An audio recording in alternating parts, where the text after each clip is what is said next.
another video. Today I thought I would talk to you about all things auditions. I say auditions, I don't mean like auditions in general, I mean like drama school. Auditions, audition seasons. It is a terrifyingly new thing for anybody who's auditioned for the first time, which I was this year. It's scary and everybody wants to get in so badly.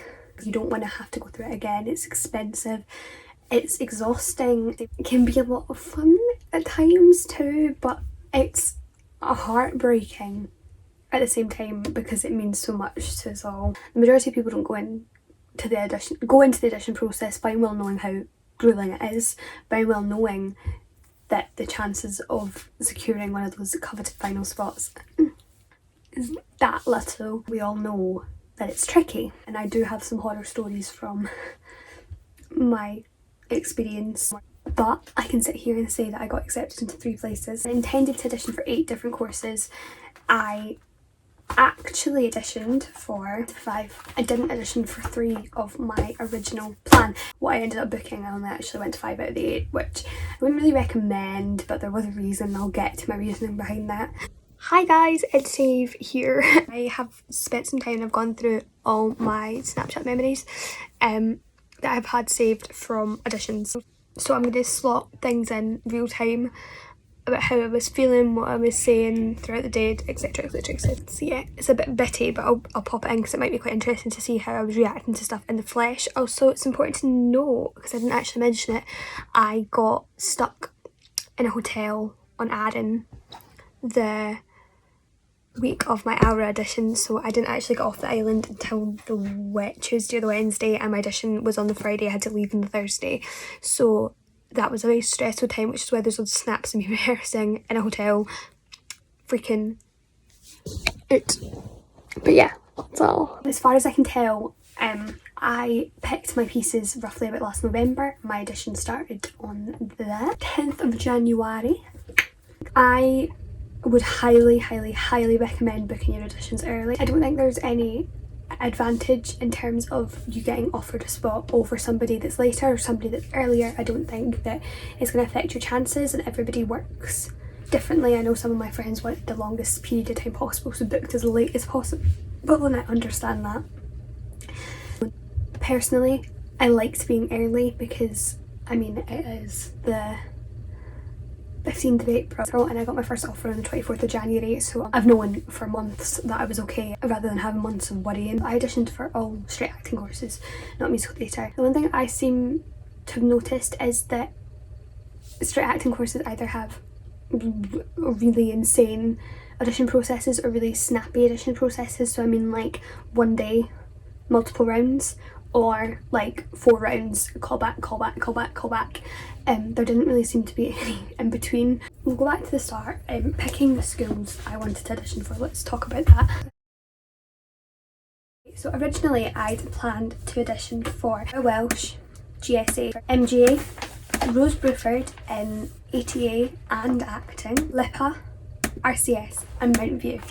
And my top choices within that were Rose Bruford, both courses, or Mount View. I really feel that you don't get the best impression of schools from their websites. I live in Scotland, so a lot of the drama schools I was auditioning for were down south. It is very easy to fall into the trap of, I'm going to audition regionally, I'm not going to go down, I'm not going to see the school. But I don't think that would have benefited me personally, because I know when it came down to picking, I ended up picking on location, and that's not something I would have known had I not been down. Not solely on location, but it was one of the factors that came in. I think if I'd gotten down to picking and I hadn't seen the area, I hadn't seen where I would have been living and stuff like that, I would have wanted to go down and seen the schools before I made my final decision. I booked to go down in a weekend to the Rose Bruford open day on the 15th of November, and then I went to a conference on the 17th with the CDMT, which is an accrediting body, and it was hosted at a different accredited school every year.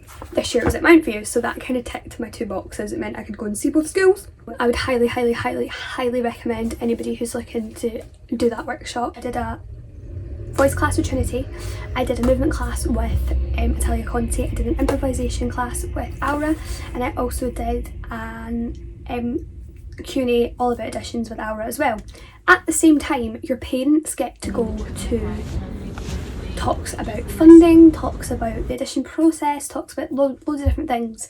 And I know my mum personally found it really, really beneficial. So we booked that. Before I went down, I obviously had to make my decision for UCAS around about October time as to where I wanted to book my final auditions.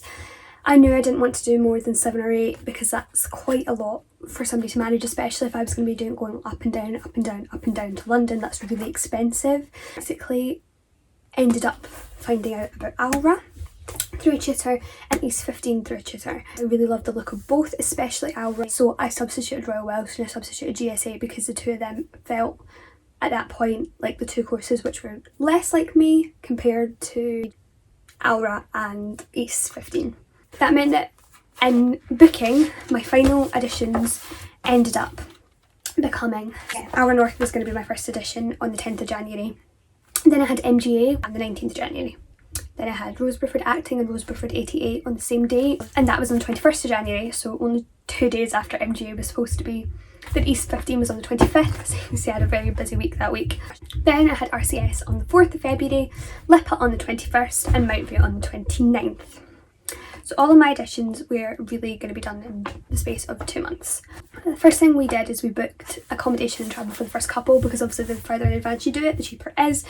But if I'd done that for every single school as well as paying for every single school, it would have been extortion. So what I have here is my final notebook.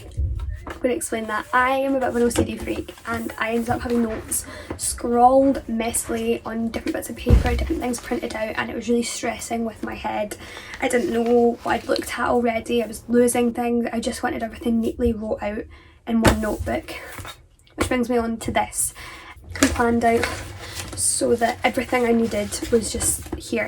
Then I had a stack of cue cards. I wanted to go through questions that I could have been asked. Basic things about my pieces, like why I picked my piece, what my character's objective is. Sat down and wrote out for every single school what they were looking for, anything that I could find in an email I'd been sent or on their website, or even just from speaking to people, watching videos about other people's experiences. Every tiny bit of information that I could find that was going to relate to me and my audition, put on one screen. This was such a good idea because there was times where I'd be sitting the night before and I'd be like, oh my god, what time have I got to be there in the morning? And I had it all written down here. And when I wasn't scrambling through my emails trying to find things, I also had written at the top how I booked it. So let me see here, UCAS written up there. So I had written whether it was UCAS, QCAS or independent. Did I book it through UCAS? Did I book it through UCAS Conservatoires, or did I go on and book the audition independently? Because some drama schools don't function through UCAS or QCAS. You will need to do a whole separate application for them. It's confusing, but you just kind of have to keep on top of it. That's why note taking is so important.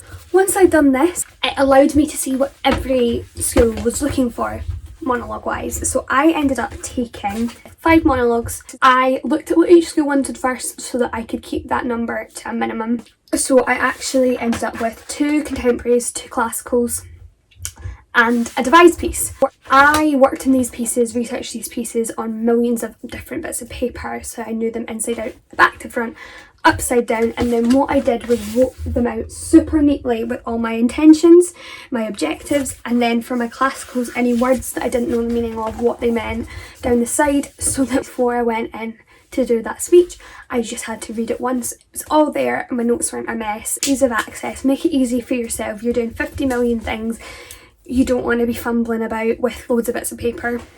Okay, so I am going to start with my audition experiences and what happened throughout my audition season. So my first audition was Aura. I auditioned on the 10th. My audition started at 9 in the morning and I was there until I would say roughly 4:30. Aura's audition I really liked. It runs in I would like to say that it kind of runs in 3 sections. I know they would disagree and say that it runs in 2 because that's how they advertise, but I thought the day kind of split into 3. So in the morning you go in, you get put in a room, you get your number, and then you go up and you do a warm-up. with, I think we had the head of voice, all the other panel kind of sneak into the room whilst you're doing that, and that's not assessed that part of the day, but obviously you don't want to be snoozing at the back, you're not going to set off with a good impression. So I mean, then you get split into 2 rooms. There's 4 panel members, so 2 went one way and 2 went the other. Basically you do your first contemporary monologue in front of everyone. The other group hadn't even left the room yet when the panel member turned around and went, "Eve, you're first." And I was not prepared to be first. It was a godsend. I didn't have time to panic. I was literally set up there. I started before the people had even left the room, so the second they did, he said, "In your own time." I took a minute, breathed for a moment, did that, into my monologue, and it was done before I could think about it.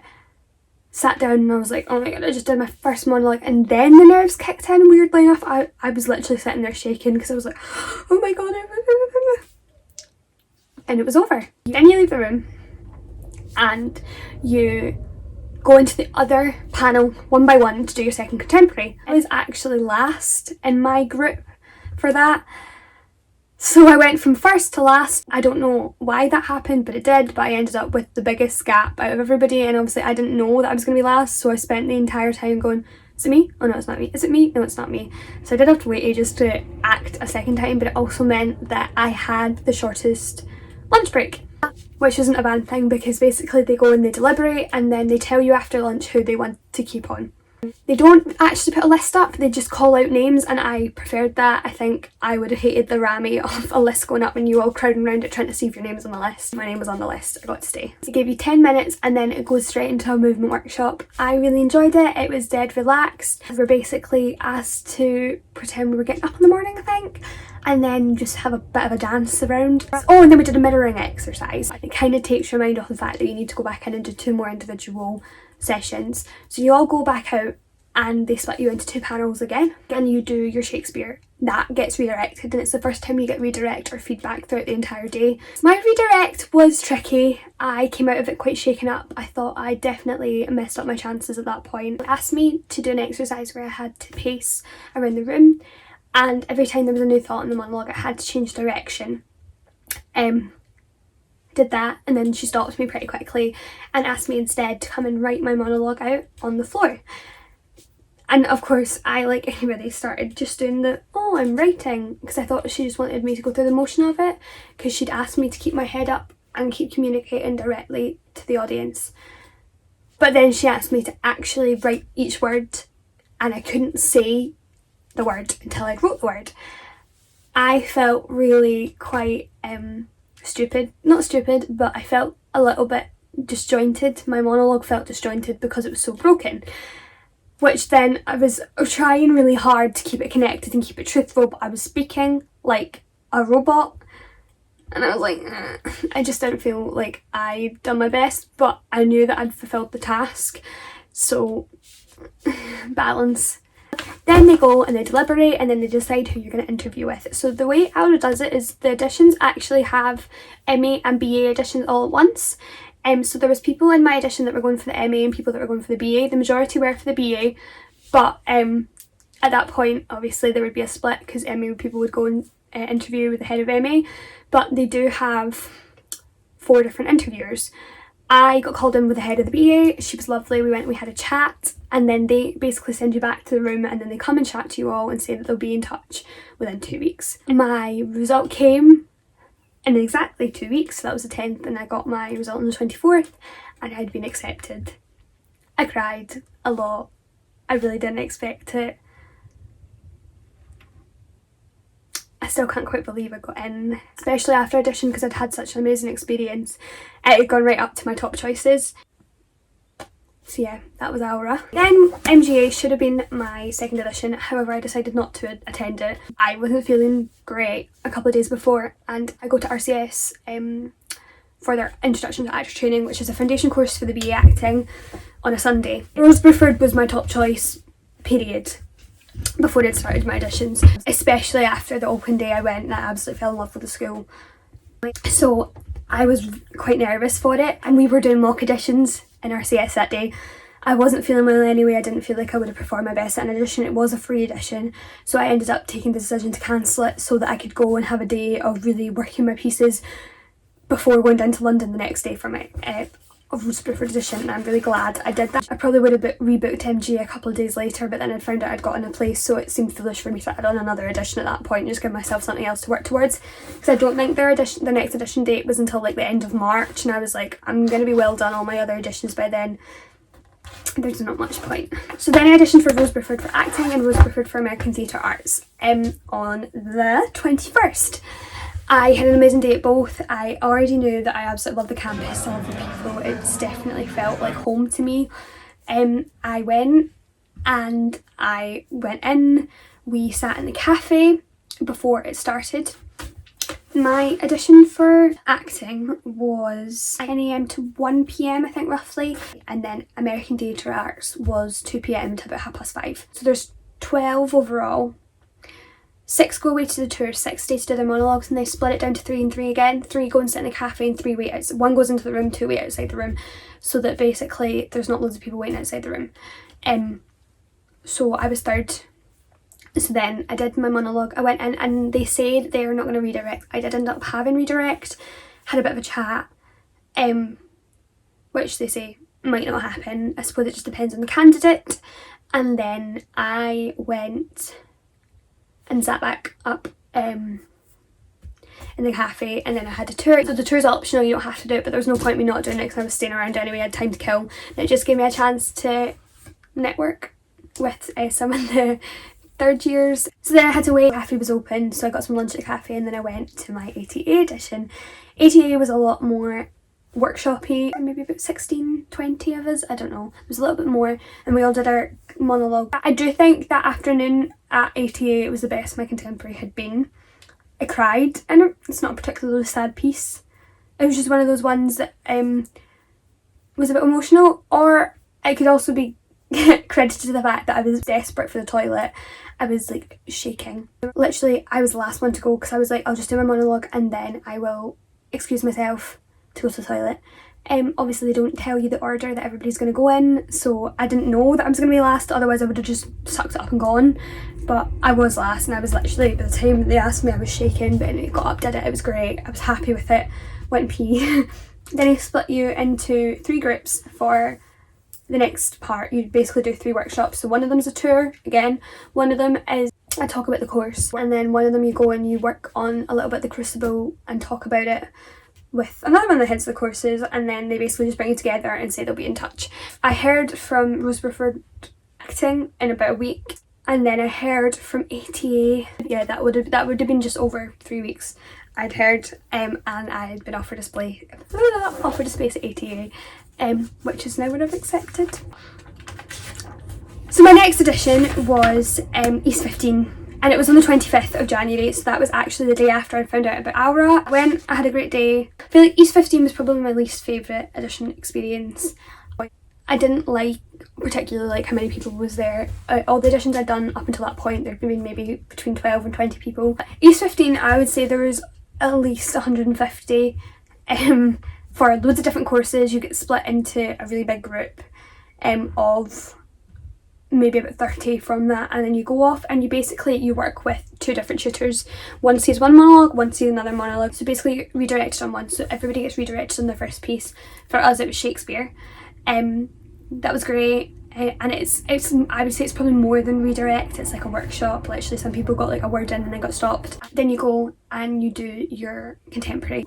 I found the tutor who'd done the contemporary quite abrupt. I don't know, it felt a little bit, I wouldn't go as far to say rude, because I suppose everybody has their own opinion, but he was a little bit short with people.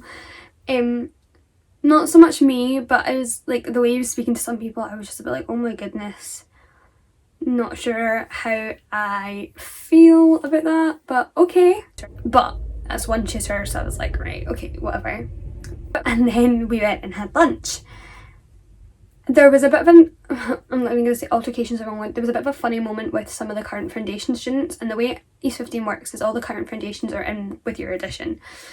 And everybody's trying to get a call back through to the afternoon out of all the people, and all the foundations were all there, and they were all a wee bit cliquey. It was weird though, because the majority of the foundations were audition at our audition, and then there was a couple who weren't auditioning who were leading people around, so it felt a little bit like them and us. And there was a couple of us sitting there that were just kind of like, because of some of the things they were saying, but you know, again, water off the back. Then I went through. At that point they decide if they want to call you back and what course they want to call you back for. So I got called back for the foundation course. So I went along, and they basically say if you don't want to audition for the foundation, you don't have to come to the afternoon. But I was like, I'll just audition, I don't mind, it's a callback. So I went along, I auditioned, and you do a second contemporary. All fine. It was all lovely. I had a really nice afternoon, but I knew that foundation wasn't for me because, again, I'd already been offered space at this point. However, I did get offered space in the foundation, so that was just a nice wee additional confidence boost. But I knew that even before, if I had been offered a place in the BA, that it didn't feel as much like my type of people as Aura had. But that's the thing with drama school, you're going to get a different vibe from every single school. Everybody's going to interpret every single school slightly differently. Like, that was just me. It wasn't my vibe. But that's what you learn, and if you did end up auditioning for a second year, you'd know that. You wouldn't go back to places that you didn't get the vibe from. The next audition that I then had was RCS. It's probably the one I was most prepared for because, like I say, I go to the foundation, so I kind of knew what was going to happen. I had a really great day. They just look for contemporary and classical. That was fine. You do a sort of mini wee group warm up, and then at the end they do a Q&A. I heard really quickly within a couple of days. After RCS, I would have had LIPA and Mount View, but I made the decisions to not audition for both. LIPA has quite an interesting audition process. You apply through UCAS.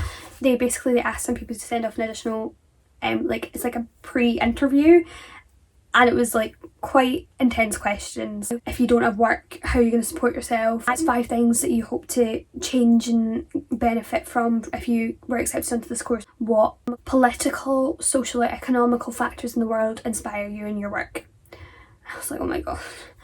I got invited to audition after it, but I was a bit like, this feels maybe a little bit... Is edgy the word? I don't know, it felt a bit like, oh, I'm not that political. I shouldn't say that in this day and age. I wasn't really sure if it was going to be for me, but I didn't really know the course. But then once I'd been accepted to 3 places, if you count East 15 Foundation, and I hadn't paid for travel or accommodation for LIPA, that would have been like another £100. I knew that if I'd gotten in, I wouldn't accept the place over ATA or Aura, because they were top choices anyway, so I decided that I wasn't going to audition. Mount View, I was really torn up about because it was a Glasgow audition. I would have had the regional, but I went and saw Mount View in the November, and I didn't get the best feeling when I went down. And Peckham felt just that little bit more of a step away from home. I just wasn't sure if I could live there, to be honest. Going from seeing Rose Bruford, which is a campus university with a lake and it's beautiful, it's in the woods, to pretty much a brick building, which is what Mount View is, felt a little bit of culture shock. It's very much a London school. The training, I know a lot of people who train there actually, both on acting and on musical theatre. It sounds exceptional, and it was one of the reasons why it was up there. And I think, again, had it been the only place I'd gotten into, I would have toughed it up and gone regardless of where it's situated. But I knew in my heart that I wouldn't pick it over ATA or Aura again. So I decided not to audition because I think I had a work clash, and I was like, I'm going to be a student, I need as much money as possible, so I just decided not to audition, which meant that my auditions stopped with RCS on the 4th of February. I feel like I've just I've talked for over an hour. That's great. I hope that you were able to take in kind of some of what I said. I don't think I've missed anything because I have kind of talked through everything and anything that happened throughout that year. If I could audition again, I would probably have got my button gear earlier. I did feel like I was manic trying to get my monologues ready for the 10th of January, but I wouldn't make my auditions any later. I was really happy with the time of year which I did them. I felt really underprepared before. I cried on Christmas Day. and about not being ready, didn't think I was going to get in. That was the wrong attitude, and my mum very swiftly gave me a kick up the arse and said get over it, because we're spending loads of money, and if you're gonna be in this headspace, you're not gonna get in. You're right, you're not. So it's a waste of money. So I was like, right, give it my best shot. You never know what's going to happen, because I'm 17 and right now I am booking my student accommodation and sorting travel and all that. So yeah, I wish everybody auditioning who is watching this the best of luck. Stay positive, stay happy, and yeah, see you next time.